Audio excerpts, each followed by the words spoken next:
নবীজি লাল সুন্দরী বলে আম্মা জান আয়েশার প্রতি আন্তরিকতা প্রকাশ করতেন। এ লাল সুন্দরী, নাম কিন্তু আয়েশা, বলতেন এ লাল সুন্দরী। আপনারা আপনাদের অনেক মেয়েরে বলেন এই দলিয়ে দিগায়, এই মানিকে দিগায়, বলেন না আপনারা? তো বলছে এ লাল সুন্দরী বলতেন।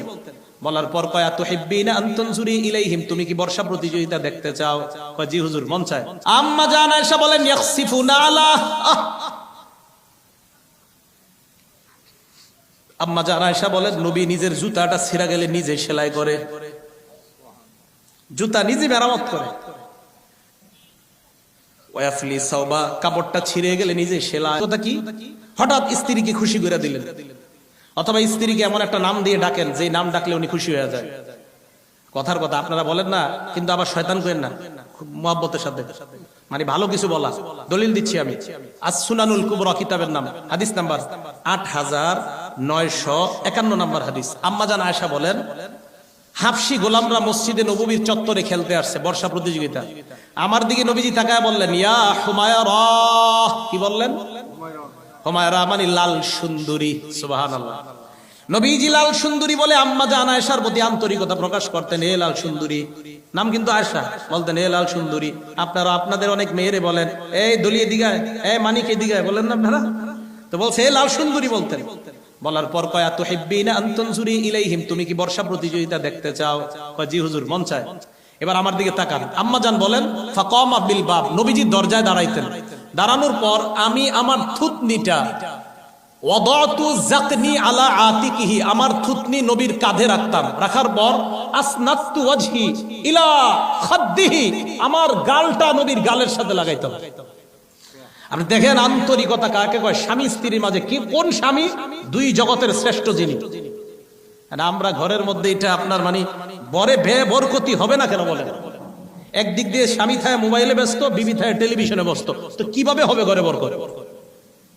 কথাটা সত্যি না? সত্যি। তাহলে আন্তরিকতা প্রকাশ করা, আল্লাহ তৌফিক দান করেন। 18 নাম্বার, মাঝে মাঝে স্ত্রীর ঘরের কাজে আপনি সহযোগিতা করবেন। সুবহানাল্লাহ বলেন। দলিল দিচ্ছি, মুসনাদে আহমদ কিতাবের নাম, হাদিস নাম্বার 26,194 নাম্বার হাদিস। আম্মাজান আয়েশা সিদ্দিকা বলেন আমাকে প্রশ্ন করা হলো আম্মাজান নবীজি ঘরে কি করে সারাক্ষণ?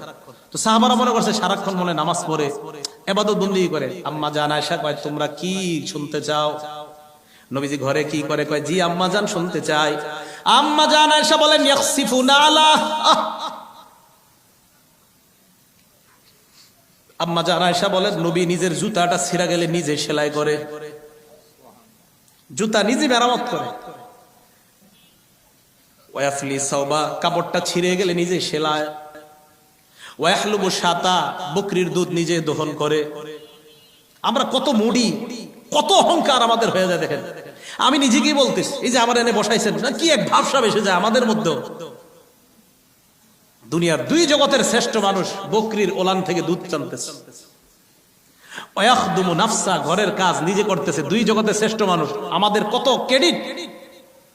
বাপ সাপ কি ঘরের মধ্যে, বিবি হ্যাঁ সব করো, আমি তো অফিসার। আমাদের নবীর চেয়ে বড় অফিসার হয়ে গেছেন আপনি। ঘরের কাজ করতেছে, পিঠা বানাইতেছে, রুটি বানাইতেছে, আমাদের নবীজিকে অংশগ্রহণ করতেছে। বুঝাইতে চাইলাম আপনার হয়তো প্রতিদিন অফিস আছে, সপ্তাহে একদিন তো আপনার অফিস নাই। ওই দিনটা আপনি বিবির সাথে কিছু আন্তরিকতা প্রকাশ করেন। বিবি কুটতেছে কিছু তরকারি, আরে আপনি একটু সহযোগিতা করেন, দেখবেন আপনার আর তার মাঝে ভালোবাসা কি পরিমাণ বৃদ্ধি পায়। এলো 18 নাম্বার। 19 নাম্বার শেষ, আর নাফাকা ওয়াস সুকনা, স্ত্রীর ভরণ পোষণের ব্যবস্থা করা, এটাও স্বামীর দায়িত্ব। স্ত্রীর খাবার, অন্ন, বস্ত্র চাহিদা, এটা স্বামীর দায়িত্ব। এই 19টা অধিকারের